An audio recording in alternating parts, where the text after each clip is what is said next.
Welcome back to Hopeful Horizon, where we bring you stories that inspire, challenge, and leave a lasting impact. Today's tale is one of strength, redemption, and the power of compassion. It begins with a decorated Special Forces soldier quietly navigating civilian life, only to find himself targeted by a group of reckless bikers. But what unfolds is not your typical confrontation. It's a masterclass in dignity, restraint, and the unyielding spirit of a true hero.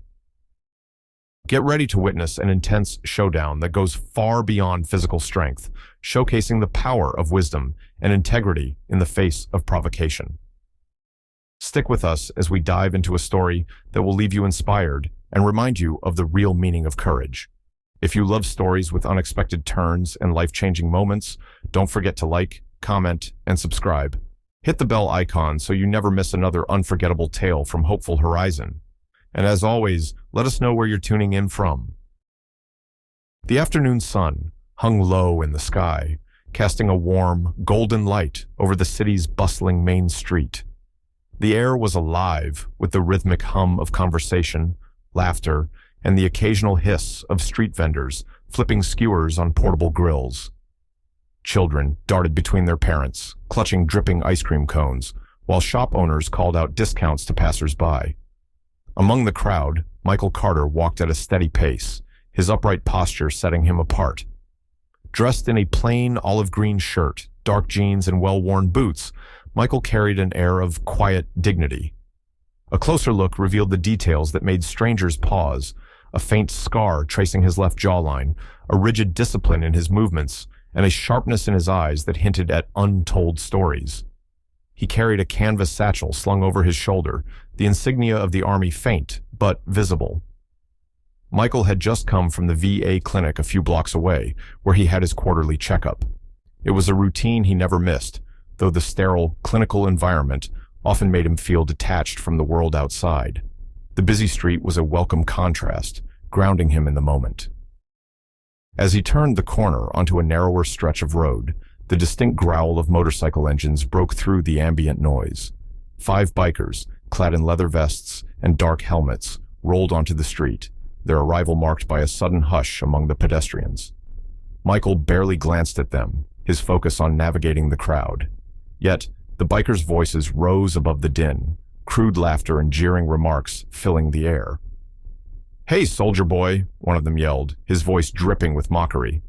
The biker revved his engine, the sharp noise startling a nearby couple. "You on some secret mission, or you just too scared to say hi?" Michael's jaw tightened, but he kept walking. His calm demeanor didn't stem from fear, but from a discipline honed over years of service. He had faced situations far more threatening than a group of loud bikers. Another biker chimed in, riding closer to him. "What's the matter? Cat got your tongue? Or maybe you left your bravery back on the battlefield?" The group erupted into laughter, their taunts echoing down the street. Michael's silence seemed to fuel their aggression. They began circling him, their bikes weaving through the pedestrians who hurriedly stepped aside. The leader of the group, a broad-shouldered man with a thick beard and tattoos crawling up his neck, dismounted and blocked Michael's path. "Where are you going, huh?" the man sneered, his dark eyes glinting with amusement. "Think you're better than us, walking around all high and mighty? Prove it. Show us what you're made of." Michael stopped, his eyes meeting the bikers with an unflinching gaze. The crowd, sensing the tension, began to gather, whispers rippling through the onlookers. "Move," Michael said, his voice low but commanding. The biker laughed, spreading his arms wide as if to invite a confrontation. "Oh, tough guy, huh? Let's see it, soldier. Or are you just all talk?" Michael stood still, his expression unreadable. Inside, he was calculating. Years of training had taught him the value of patience, of waiting for the right moment to act. The crowd watched in hushed anticipation, their phones raised, capturing the unfolding drama. Then, the biker made his move. He stepped closer, his face inches from Michael's. "What's the matter, scared?" he taunted. Michael's response was calm, almost too calm. "You don't want to do this." The biker smirked, interpreting Michael's composure as fear.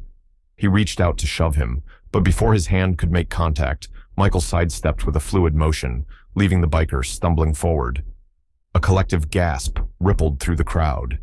The biker whirled around, his face red with embarrassment. "You think this is funny?" he growled. Michael's voice was steady, his words deliberate. "I think you've had your fun. Walk away."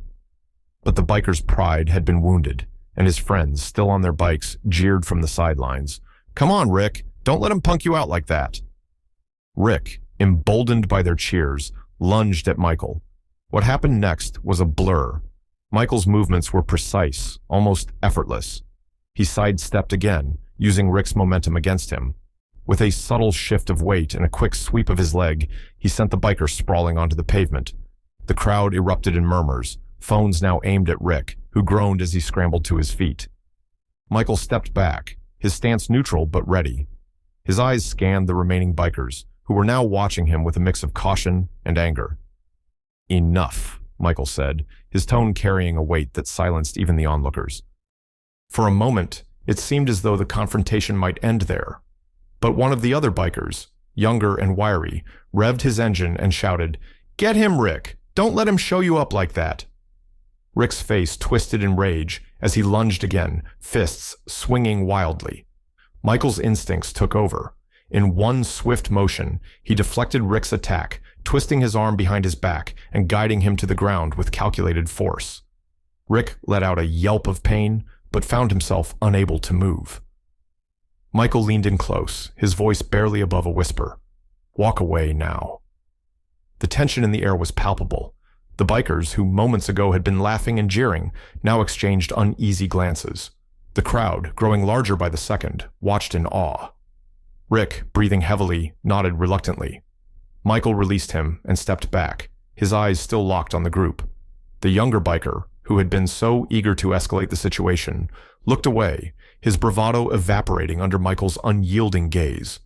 Without another word, the bikers mounted their motorcycles and sped off, their engines roaring down the street. As the noise faded, the crowd broke into applause. Michael, his expression unchanged, adjusted the strap of his satchel and resumed his walk. A child standing with his mother saluted him, his small hand trembling with excitement. Michael paused, his hardened features softening for a moment. He returned the salute, a faint smile tugging at the corners of his lips, before disappearing into the crowd. The street returned to its usual rhythm, but the memory of what had just transpired lingered in the air, a testament to the power of quiet strength and unwavering resolve. The murmur of the crowd hadn't entirely subsided as Michael continued his walk down the bustling street. Though he had left the scene behind, the adrenaline still lingered in his veins. He inhaled deeply, letting the cacophony of the city wash over him, steadying his heartbeat. His military instincts warned him that the situation wasn't entirely resolved. True to his suspicions, the distant roar of motorcycle engines returned, louder this time, like an approaching storm. Michael glanced over his shoulder and saw the group of bikers weaving back through the traffic. Their earlier embarrassment had turned to seething anger, and their leader, Rick, was at the forefront, his face twisted with fury. The crowd began to thin as pedestrians hurried to get out of the way, sensing trouble brewing. Vendors pulled their carts closer to the sidewalk, some casting worried glances at Michael, others muttering quietly about calling the police. Michael stopped in his tracks, his back straight, his hands at his sides. He stood in the middle of the narrowing street, calm but alert. His training had prepared him for moments like this, tense, unpredictable situations where control of one's emotions was the key to survival. The bikers screeched to a halt, forming a semicircle around him.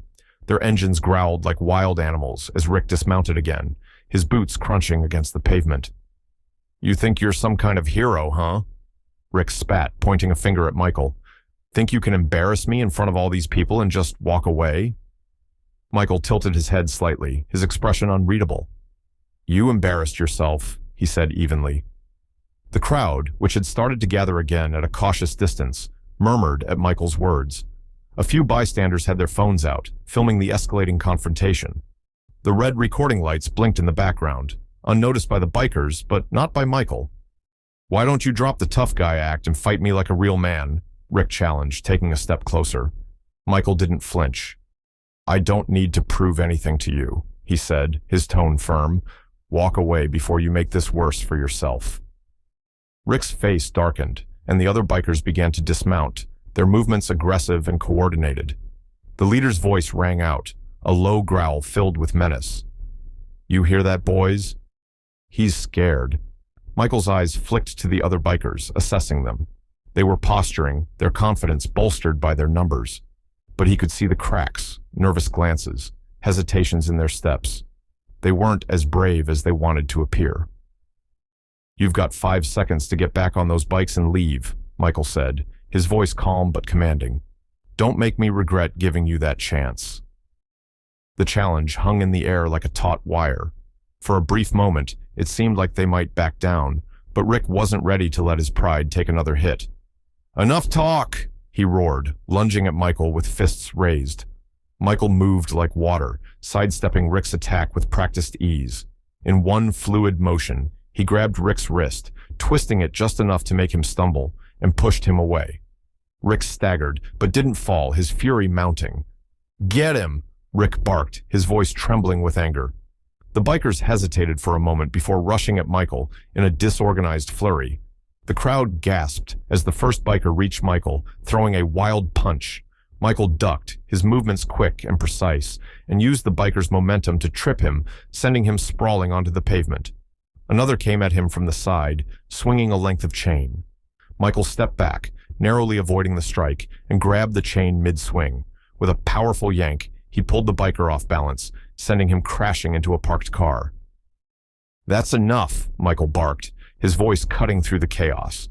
But the bikers weren't listening. Their humiliation only fueled their determination. The youngest of the group, a wiry man with tattoos running up his neck, lunged at Michael, aiming to tackle him. Michael planted his feet and shifted his weight, using the biker's momentum to flip him over his shoulder. The man landed with a heavy thud, groaning as he rolled onto his side. The crowd erupted into cheers and gasps. Some bystanders yelled for the bikers to stop, while others recorded every second, their cameras capturing Michael's extraordinary display of discipline and control. Rick, now breathing heavily, charged again, this time with a knife in his hand. The crowd fell silent, the tension palpable. Michael's eyes narrowed as he saw the blade glint in the sunlight. He raised his hands slightly, his body relaxed, but ready. "You brought a knife to this?" Michael asked, his voice sharp with disappointment. Rick didn't respond. He lunged forward, slashing wildly. Michael sidestepped and pivoted, his movements swift and deliberate.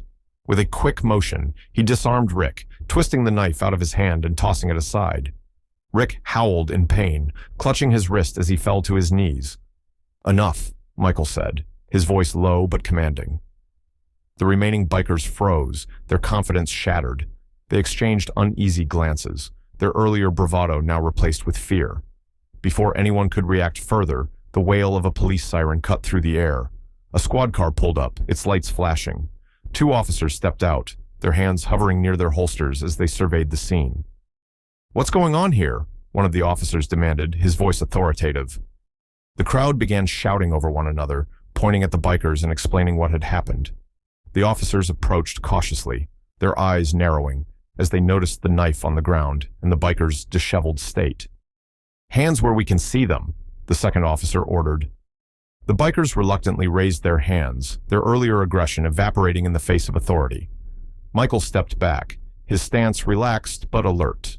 One of the officers turned to him, his gaze lingering on Michael's calm demeanor and military posture. "You involved in this?" the officer asked. Michael reached into his pocket and pulled out his ID, handing it over without a word. The officer's eyes widened as he read the card, his posture immediately shifting to one of respect. "Sergeant Michael Carter," the officer said, glancing up at him. "Special Forces?" Michael nodded. The officer handed the ID back, his expression serious. "Looks like you handled yourself pretty well here. Can you tell us what happened?" Michael gave a brief but clear account of the events, his voice steady. As he spoke, the bikers hung their heads, their confidence completely shattered. By the time Michael finished, the officers turned their attention to the bikers. "We're going to need you all to come with us," one of them said, pulling out a set of handcuffs. Rick started to protest, but the officer silenced him with a stern glare. As the bikers were escorted to the squad car, the crowd broke into applause. Michael gave a small nod to the officers before turning to leave, the tension in his shoulders finally easing.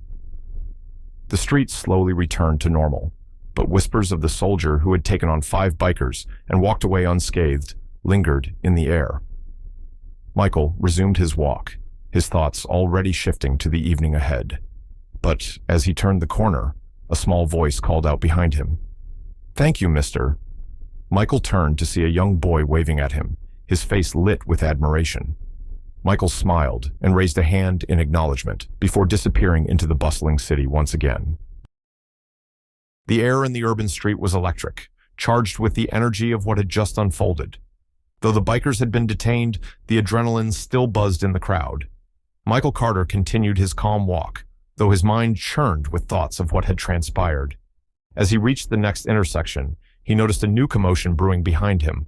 The officers had barely driven away when the remaining bikers, those who hadn't been directly involved in the altercation, roared into view. 3 motorcycles screeched to a halt in the middle of the street, blocking traffic. A younger man with short-cropped hair and a leather vest, clearly part of Rick's crew, dismounted with an air of bravado. "Hey, soldier boy," the man yelled, his voice dripping with disdain. Michael didn't respond immediately. He turned slightly, his gaze calm but observant, scanning the new arrivals. These weren't just random bikers, they were clearly reinforcements. The man swaggered forward, flanked by 2 others. He gestured wildly, playing to the growing crowd. "You think you're tough? Taking down a few of my guys? Let's see how you handle us." Michael sighed inwardly. He had hoped the situation was over, but trouble seemed to follow these men like a shadow. He squared his shoulders, preparing to face yet another test of his patience and discipline. "I don't want any more trouble," Michael said, his voice firm but measured. The leader sneered. "You don't get to walk away from this. Rick's my cousin, and I'm not letting you humiliate my family." The crowd, now a mix of curious onlookers and loyal vendors who had witnessed the earlier confrontation, started murmuring. Phones were out again, their cameras trained on Michael and the new group of aggressors. Michael stepped forward, closing the distance between himself and the bikers without hesitation. "I gave Rick and his friends a chance to leave with their dignity intact. They didn't take it. Now I'm giving you the same choice." The man laughed, his voice echoing in the tense air. "Big words for a guy who's outnumbered. You think your military training is going to save you this time?" Michael didn't reply. Instead, he shifted his stance slightly, his body language subtle but prepared. It was a stance that spoke of countless hours of training, a blend of readiness and restraint. One of the bikers stepped forward, cracking his knuckles. "Let's see what you got, hero." The man charged, his fists swinging wildly. Michael sidestepped with ease, his movements fluid and efficient.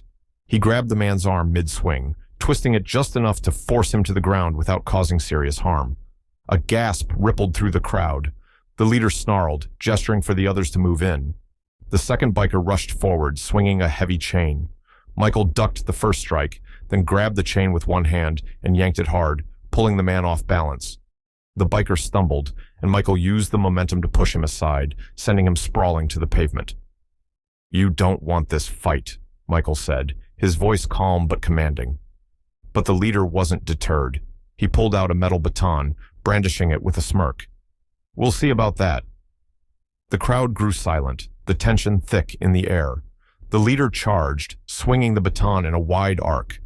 Michael moved with practiced precision, ducking the first swing and stepping inside the man's guard. In a fluid motion, Michael grabbed the leader's wrist, twisted it, and disarmed him. The baton clattered to the ground. Michael held the leader's wrist firmly, his grip like iron.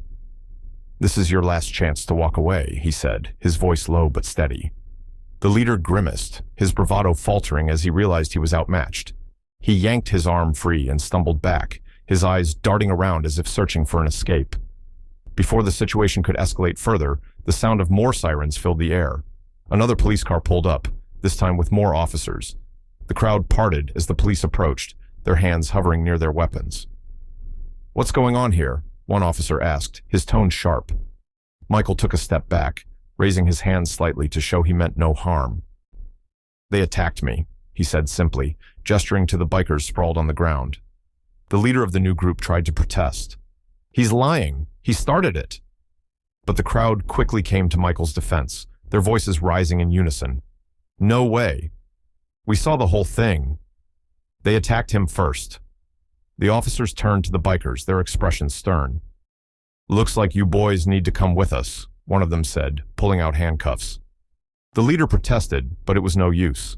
The officers began detaining the bikers, their earlier bravado now replaced with sullen silence. One of the officers approached Michael. "Are you okay?" Michael nodded. "I'm fine, just doing what I had to." The officer's gaze lingered on him for a moment before he spoke again. "You're Sergeant Carter, right? Special Forces?" Michael raised an eyebrow but nodded. The officer extended a hand. "My brother served in the Army. I just want to say thank you for your service." Michael shook the officer's hand, his grip firm but humble. "Thank you for yours," he replied. As the bikers were led away, the crowd began to cheer. Some clapped, others shouted words of encouragement. Michael gave a small nod of acknowledgement but didn't linger. He turned and resumed his walk, his stride calm and steady despite the chaos that had unfolded. The crowd gradually dispersed, but the story of what had happened would linger long after the day ended. For Michael, it was just another example of the challenges he faced, not just as a soldier, but as a man who refused to let the world's hostility change who he was. As he walked away, a small boy ran up to him, holding a folded piece of paper. "Sir?" the boy said hesitantly. Michael stopped and looked down at him. "Yes?" The boy held out the paper. "I drew this for you." Michael unfolded the paper and saw a crude but heartfelt drawing of a soldier standing tall, surrounded by cheering people. At the bottom, the boy had written, "Thank you, hero." Michael smiled, folding the paper carefully and tucking it into his pocket. "Thank you," he said softly. The boy grinned and ran back to his family. Michael continued down the street, the noise of the city fading into the background. The weight of the day's events settled on him, but so did a sense of quiet pride. In a world that often seemed chaotic and unjust, Michael had chosen to stand firm, not out of anger, but out of a belief that strength and compassion could coexist. And as he walked, the weight of the small drawing in his pocket reminded him of the impact one act of courage could have on those who were watching. The street was quieter now, the chaos from earlier having dissipated with the arrival of the police. Michael Carter continued his walk, his steps steady, his expression unreadable. The folded drawing in his pocket was a small but poignant reminder of the day's events, a gesture that reaffirmed his purpose, even amid the noise of a fractured world. But the quiet didn't last long. The leader of the first biker group, Rick, appeared once more, now standing on the corner up ahead. His leather jacket was slung over one shoulder, his lips still swollen from the earlier altercation.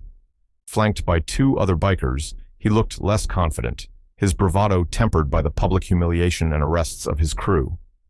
Michael stopped several feet away, observing the group with the same measured calm that had defined him all day. Rick raised his hands in an attempt at peace, his voice quieter now. "I'm not here to fight," he said. Michael's eyes narrowed slightly, his body language cautious but open. "Then, what do you want?" Rick glanced around, avoiding eye contact. The crowd from earlier was gone, and the street was mostly empty save for a few stragglers. The absence of an audience seemed to strip away whatever performance Rick had been putting on. Rick hesitated, then sighed. "I just wanted to say, you handled yourself well back there. I've never seen anyone take down my guys like that." Michael didn't respond immediately. Instead, he studied Rick's posture, his tone, and the slight tremor in his hands. This wasn't an ambush. Rick was nervous, perhaps even humbled. "I didn't take them down," Michael said after a moment. "I defended myself. There's a difference." Rick nodded, his expression conflicted. "Yeah, I get that. Look, I've been thinking about what you said, about walking away with dignity. Maybe we should have listened." Michael crossed his arms, his stance relaxed but firm. "Why didn't you?" Rick rubbed the back of his neck, his gaze dropping to the pavement. "Because, I don't know. Maybe it's pride. Maybe it's the pressure of being the one everyone looks to. You get caught up in it, you know? You don't want to look weak." Michael's voice softened slightly, though his words carried weight. "Strength isn't about how loud you are or how many people you can intimidate. Real strength is knowing when to stand down." Rick looked up, meeting Michael's eyes for the first time. There was a flicker of something, regret perhaps, or the beginnings of understanding. "Yeah," he muttered. "I see that now." The two other bikers behind Rick shuffled awkwardly, clearly unsure how to react. Michael turned his attention to them, his gaze steady but not unkind. "And you?" he asked. "What's your excuse?" One of them, a younger man with a scruffy beard, shrugged. "We just follow Rick. He's the leader." Michael nodded slowly, his expression thoughtful. Leadership comes with responsibility. It's not just about being in charge, it's about setting an example. If your leader takes you down the wrong path, it's on you to recognize that and make a different choice. The younger man frowned, clearly uncomfortable. Rick shifted on his feet, his discomfort evident. "I never thought about it like that," Rick admitted. Michael's voice grew firmer.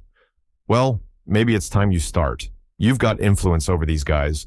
What you do with that influence matters." Rick nodded again, his shoulders slumping slightly. "You're right. I've been an idiot." Michael took a step closer, his tone softening once more. "You don't have to keep being one. The past is the past. What you do next is what counts." Rick swallowed hard, his throat bobbing visibly. "I don't know if I can change overnight." "No one's asking you to," Michael said. "Change takes time, but it starts with a decision." Rick fell silent, his gaze distant as he processed Michael's words. The other two bikers exchanged glances, their expressions a mix of uncertainty and curiosity. Finally, Rick extended a hand. "I don't know if this means anything, but I'm sorry. For everything." Michael looked at the outstretched hand for a moment, before taking it in a firm grip. "It's a start." The handshake lingered for a moment before Rick stepped back, nodding to his friends. Without another word, the three bikers climbed onto their motorcycles and rode off, their engines quieter than before. As the sound of their departure faded, a small group of bystanders who had been lingering nearby began to approach Michael. Among them was the boy who had given him the drawing earlier, now clutching his mother's hand. "Excuse me," the woman said, her voice warm but tentative. "I just wanted to thank you for what you did today. My son hasn't stopped talking about you." Michael smiled, crouching down to the boy's level. "Is that true?" The boy nodded enthusiastically. "You're a real hero, like the ones in the stories." Michael chuckled softly. "I'm just a man trying to do the right thing." The boy tilted his head.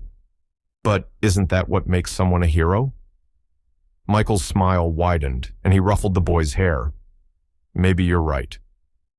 The mother gave Michael a grateful smile before leading her son away.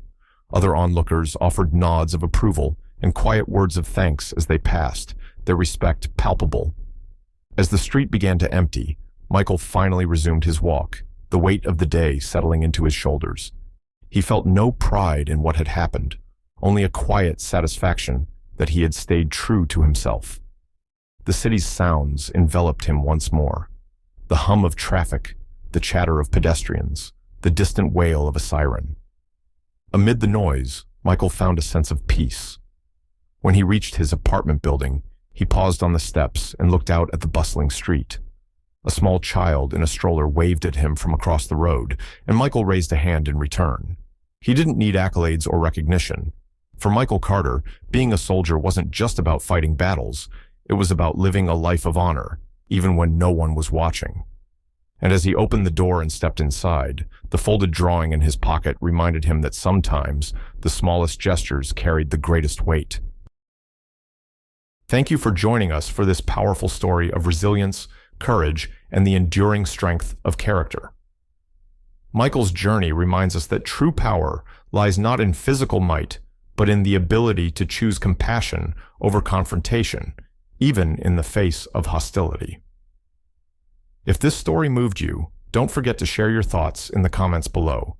Be sure to hit that subscribe button and tap the bell so you never miss another inspiring story from Hopeful Horizon. We'll be back soon with more tales that uplift, challenge, and inspire you to see the world in a new light. Until next time, stay hopeful, stay strong, and always choose kindness and integrity. They're the true marks of a hero.